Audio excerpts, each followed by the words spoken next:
Now we switch to an explosive debate over immigration reform, from new legislation in Arizona to possible congressional action to protests over the weekend. The topic is back in the spotlight. We're going to sift through some of the complexities with Clarissa Martinez with the National Council of Raza and Dan Stein with the Federation for American Immigration Reform. Dan, well, to both of you this question, but I'll start with you, Dan, which is tell us the most important part of this debate now. We have what's happening in Arizona. We have talk of an immigration bill here in Washington. What should our viewers be focused on? That's a good question, but I think the focus needs to be on an emerging national debate about interior immigration law enforcement. Fundamentally, the disagreement at the federal level that a lot of Americans have with the priorities of the administration and the disagreements that seem to be going on among those who oppose the Arizona law is essentially over whether we're going to enforce immigration law in the interior and how it's going to be done. Is there going to be, as we believe, a full federal-state partnership whereby the federal government does its job working with the states, and the states consistently with federal law while protecting civil rights also ensure that people in the state are here legally in compliance with, of course, the federal government procedures.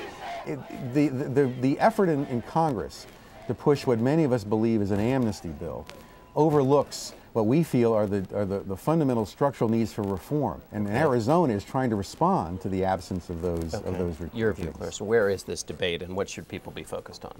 I think that the developments, particularly over the last couple of weeks, have really brought to the national consciousness the state of crisis that our immigration system is in, and that there is a legitimate concern among all Americans that it needs to be fixed.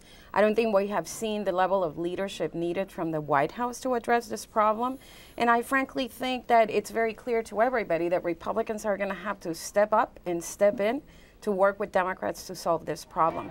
The solution, and I think that's what Arizona clearly shows, is that we need a comprehensive federal solution that deals with the factors that are feeding illegality. We have a legal system that's not working, which means that people then go around it rather than through it, through legal channels. And I think that last week on Thursday, the Democrats put together a very credible, strong platform that has many of the ideas that Republicans have been talking about, but creates this layer effect where we're going to be strengthening the border, strengthening workforce enforcement, so we shut down the jobs magnet. But at the same time, we can't ignore, if we really want to restore the rule of law, that there are people living and contributing, and we need a system that requires them to come forward, pay taxes, and levels the playing field. So you're both talking about a national approach to this. I want to ask you, Dan, about the Arizona law. Is that something that should be overwhelmed by a national piece of legislation? Is it a model to be built on? How does that play in this larger immigration? Well, the Arizona bill, and most of it's not particularly controversial. The one section dealing with police, checking verification after a lawful stop is obviously the issue. But ultimately, Arizona is a framework which needs to be built on, both in the states and at the federal level.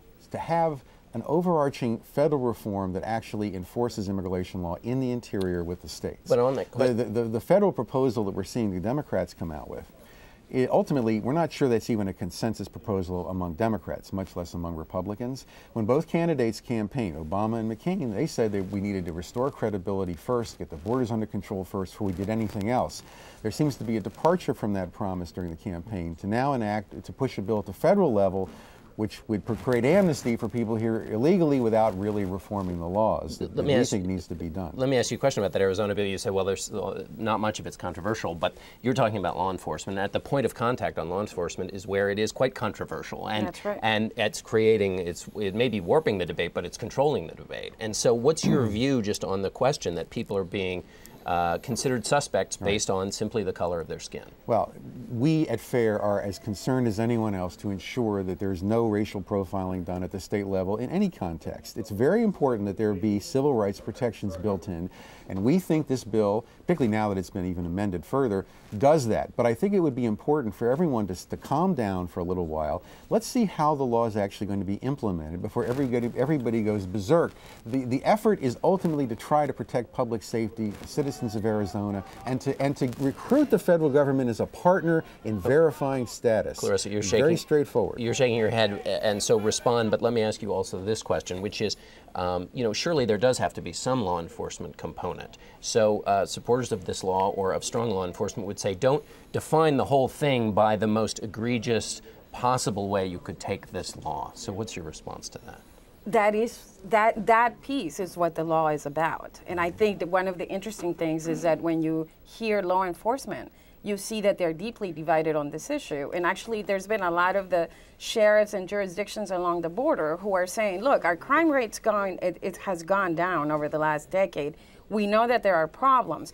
But if you have a law where you're asking law enforcement to, under reasonable suspicion, stop people for whatever that is, the governor couldn't define it, the law doesn't define it, as opposed to for their criminal behavior, then you're dispersing law enforcement resources. And I think that is one of the reasons that there's this division among law enforcement about the outsourcing of federal immigration enforcement in their hands rather than focus on criminal activity, which is what people in Arizona are really and deeply concerned about. As a final question to both of you, I want you to play political prognosticator a little bit here, because this larger debate about immigration is taking place in the context of a political year. The president himself has said he's not sure lawmakers have an appetite for it.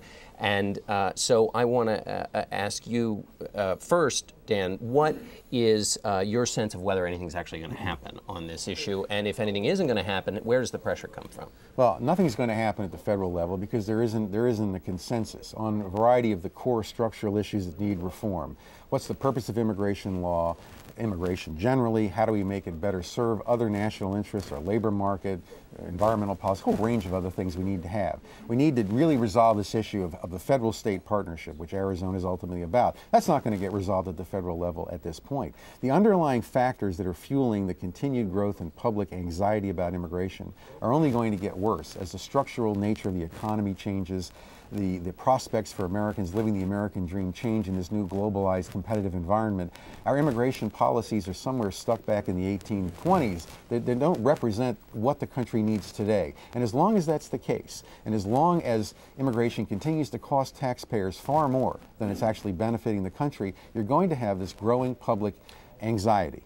Clarissa, your thoughts on the political atmosphere? I would agree with you that, you know, I think we're seeing Congress largely not have the appetite to do a lot of things. But I think what we're hearing from the American public is, look, if we're battling foreclosure, unemployment, and a myriad other problems, the least we can expect from our elected leaders is to be able to do more than one thing at once. And I think this has really taken the issue to the national crisis that it is. And it's going to force the president to exercise leadership, and it's going to force members of both parties to come together and work on a solution, because right now we have had a lot of rhetoric, a lot of politics, a lot of false choices, a lot of finger pointing, not a lot of problem solving. Well, then let me, I'll build on that point, and this will now be the final question to both of you. Quickly, is there any area, is there a center place where the two of you could agree on something that could be the building block for this kind of national immigration policy? Is there anywhere you... Well, I won't speak for my friend, colleague, but we both seem to agree on the need for border enforcement, and we both seem to believe in employer sanctions, fundamentally, that's important. We both seem to believe that fundamental respect for human rights and human dignity needs to prevail in all government actions dealing with everybody, including immigrants, people from other countries. Even people here illegally are fundamentally entitled to basic respect, fundamental human rights and dignity. Where we disagree seems to be on things like chain migration, amnesty programs. What are the priorities? Are we going to give people a priority if they jumped in line ahead of people who respected the law? And why this issue is tearing the American people apart is fundamentally in a highly diverse society where respect for law is a cornerstone of citizenship. One side is saying there's a group of people who don't really have to play by the rules, and everybody else does. And as long as that continues to be dominating and leading the public debate, we're not going to get to constructive solutions. Clarissa, the last word goes to you. I think where we disagree is that some of us are actually trying to do something to get the solution on the table, where Mr. Stein's group has a long history of simply trying to block reform. And I think that the American public is saying, this is the time. We need a legal system that works so we can reduce illegality, and we need border solutions, and we need employment solutions. We need to level the playing field so that we don't have unscrupulous employers pitting U.S. workers against vulnerable immigrant workers. But some of us are actually actively working on delivering a solution and getting Congress and the White House to do so, and some others are unfortunately just blocking it. Okay, well, we'll be able to come back to this debate. Clarissa Martinez, thanks very much. Dan Stein, thank you very much.